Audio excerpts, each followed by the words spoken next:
You too.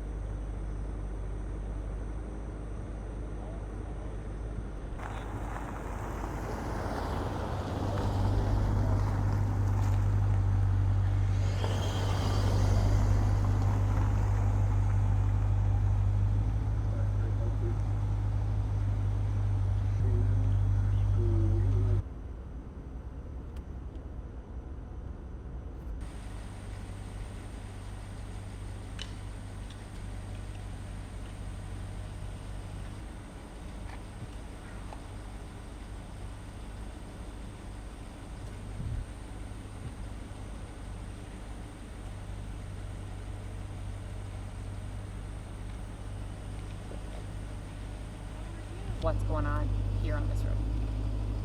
This investigation began about a month and a half ago when we discovered that there's drugs, methamphetamines, being smuggled into our jail. This is being handled by trustees of the jail system. One of the trustees is connected with this location.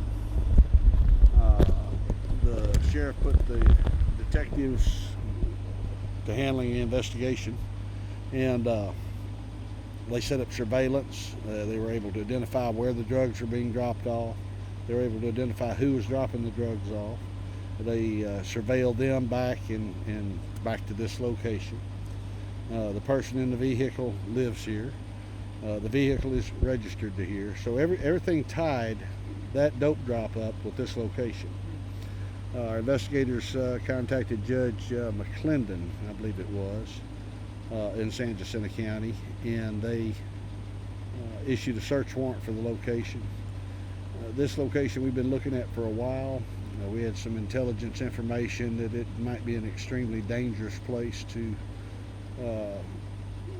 work a search warrant by ourselves up here, so we requested the assistance of Harris County and Montgomery County SWAT. They responded. They breached the location and were able to get the people that we have removed from here at this time without any injuries, any shots being fired. It was a very, very smooth operation this morning. How many in custody? We've got, I don't have an exact number on it. It's going to be between 5 and 7.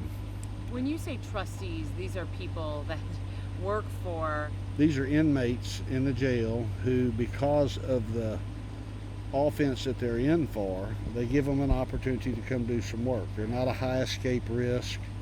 They're just prisoners that, or inmates, if you will, that get to go out and wash cars and mow grass and things like that, that kind of helps out their sentence. So they have access to leave the jail. I mean, they're being watched. But right, they're being watched. They're under.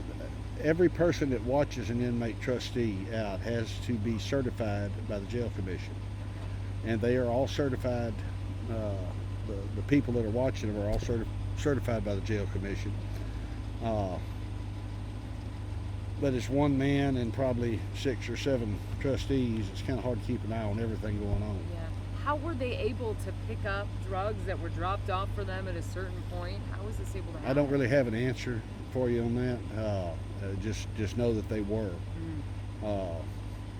And the information that was developed through the investigation said how that was being done and where it was being dropped.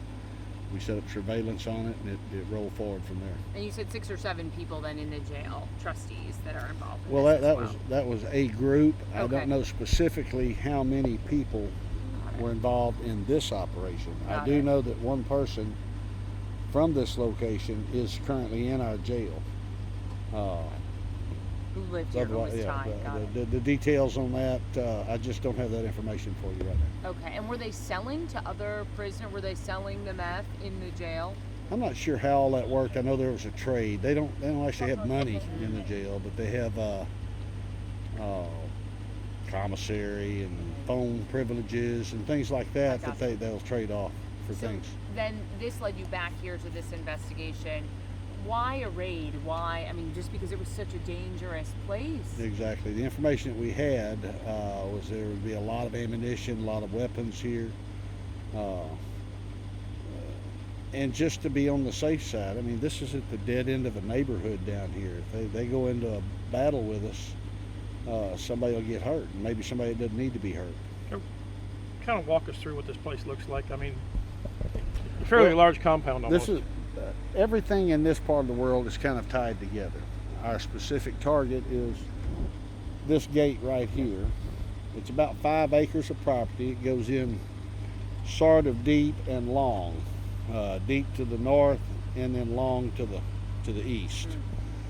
This is one main house. There's a second main house.